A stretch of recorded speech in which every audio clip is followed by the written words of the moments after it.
Welcome back. Perhaps one of the most inspiring stories of this year is a lung story. If you're not familiar with that name, it's the Twitter handle of double lung transplant recipient Helene Campbell, and her story touched, encouraged, and engaged a lot of people. Hi! Surprise! Until her appearance on Ellen DeGeneres' daytime talk show, a lot of people had never heard of Helene Campbell, but when you add that appearance to the Twitter support of Canadian megastar Justin Bieber, Helene Campbell's story became one nobody could ignore. She needed a double lung transplant, so she started a Twitter page. But she wasn't just looking for help getting her own urgently needed transplant. Rather, she was trying to draw attention to the plight of the thousands of people on organ donation waiting lists, and she certainly achieved that goal. Organ donations jumped after a tweet from the Beeb and her appearances on Ellen. And at a news conference after her surgery, Campbell even managed to get the doctors and some of the journalists in the crowd dancing. Her energy was infectious, and while her recovery continues, her quest for more people to add their names to organ donor lists is far from finished. Well, another source of inspiration for Canadians this year was the Summer Olympics in London. The Canadian Olympic Committee set a high goal for our athletes before they crossed the Atlantic for the Games. But at the end of the competition, we came away with 18 medals, 1 gold, 5 silver, and a dozen bronze. That matched our total from Beijing. But, it's not as if our athletes went to London and didn't try their best. They tried their best, and some of them on a particular day of their event maybe didn't fulfill their expectations. But I'll tell you what, some of the bronze medals, maybe they didn't resonate like a gold medal, like a victory, but they felt really good. And one of the cases was Mark Oldershaw from Burlington. You saw the reaction after his event. I mean, that felt like a gold medal celebration to me. Oldershaw is one of 5 members of his family to compete at the Olympics, and you could tell how special that bronze medal was to him. Oldershaw's good friend and frequent practice partner, kayaker Adam Van Couverden, also picked up a medal on the water in London. He snagged a silver to go with his 3 other Olympic medals. But for many, the defining moment or memory of the Summer Games was the performance of our women's soccer team. They played and ultimately lost in one of the most contentious games of the entire Olympics. A 4-3 overtime loss to the Americans, featuring a hat trick by Christine Sinclair. But then the referee made a pair of questionable calls which gave crucial breaks to the U.S. team and helped get them into the gold medal match. They personified everything Canadians want in their athletes: heart, desire, will, determination, passion, character. They had it all. The fact that we lost to them and still won the bronze, for some reason, wasn't good enough for people.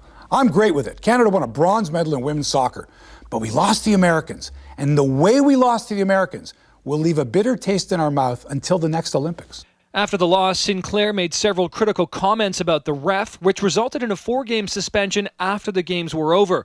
But she was still our country's flag bearer at the closing ceremonies. I think she said what a nation wanted to hear, and that was, hey, what's going on here? Why are the Americans getting these breaks when it's pretty obvious that, the whole world could see that the Canadians got ripped off? And as soon as our athletes arrived back home, their fans, families, and supporters were at the airport to greet them. Gold medalist Rosie McLennan was welcomed home with hugs and a banner. Dozens of autographs were signed, and reporters and cameras were right there capturing the jubilant moments. Another Canadian athlete who came home with a fistful of medals is Summer Mortimer. The Paralympian swimmer grabbed 4 medals in the pool, including 2 golds. And once all of our athletes were back, a massive Olympic Heroes parade took place. Fans jammed the streets of downtown Toronto, waving flags and cheering as our athletes were driven through the streets.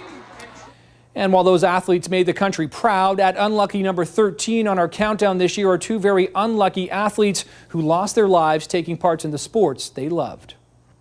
As everything that she believed in is on this mountain tonight: competition, excellence, and progression.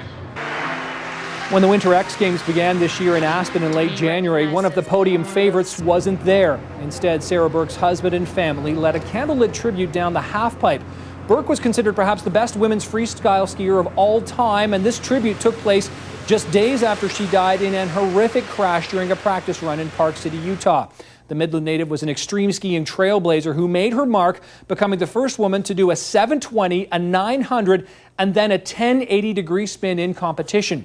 That made her an Olympic gold medal hopeful.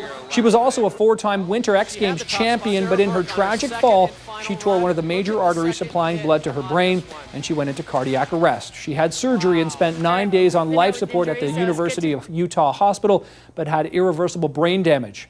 In her hometown Sports Hall of Fame, Burke's picture hangs alongside world figure skating champion Brian Orser. Every cell in my body hurts, but knowing that this could have been avoided, it makes it into an agony. This was no freak accident. The finish line of this World Cup event was a death trap. Less than 2 months after Burke's death, another Canadian extreme skier, Nick Zorachik, died after an horrific crash. It happened near the finish line of a World Cup race in Switzerland. Now, he made a perfect landing, but his family and their lawyer say a frame-by-frame analysis of the video of the crash shows that the landing area was dangerous. There was no spill zone for safety. His skis ended up in rough snow that shouldn't have been there, and he was thrown into a pile of snow which also shouldn't have been there and was as hard as a brick wall. He died of massive head injuries. The family is claiming negligence and is also suing race organizers.